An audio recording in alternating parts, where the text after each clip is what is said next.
İndi 5 qardaş, 5 adam bir məclisdə oturub 2 dənə dini mövzunu ortaya qoyub sərbəst söhbət eləyə bilmir 2 saat. Dərhal biri bu məzhəbin tərəfdarı çıxmış olur, dərhal bu filan müştəhidin fətvasından vəssalam münasibət pozulur. Digər Köçev İşrət Məclisində oturan 5 adam oturur, 5 saat yiyir, sonra da öpüşür, görüşür, çıxır, gelir. Bunlar da deyir ki, onlar şeytanın yolundan. Və şeytanın yolundan şadlıq evində araq sən bir-birini qırmalıydı. Niyə onlar qırmır? Amma sən meçiddə bir-birini qırırsan. 5 yerə bölünmüsən. Gedirsiniz, biri bu tərəfə tutub yönünü qılır namazı. Biri o tərəfə yönünü tutub qılır. Bu filan kəsə təqlid edir. Bu nə bilim, bəl cəmaət filan məzhəbindəndir. Bunlar ağzını bu tərəfə tutur. Bunlar onlara qarışmır. Yox, bu ədalətsiz molladır. Onun dalında durub namaz qılmaq olur. Budur din. Bu da Allahın yolu. Allah bunu deyir. Amma oraya sənlər şadlıq evində getdi, yetişdi, mehriban da çıxdı, getdi hamısı. Nə oldu? Və deyirdim, onlar şeytanın yolundadır. Deməli, şeytanın yolu elə bu məscidə gedənlərin çoxunun içindədir.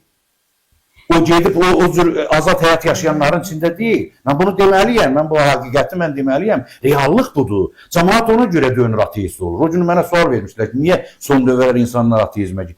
Görür, budur, 1-2 saat qulaq asır, intellektual, kübar adamdır, deyir, ha, bu nədir? Mən də bunu kimi gedim orada. Yanlış təbliğatın nəticəsi. Salam deyir ki, mənə lazım deyil o dünya filan, mən dini yanlış gedim insan kimi yaşayayım.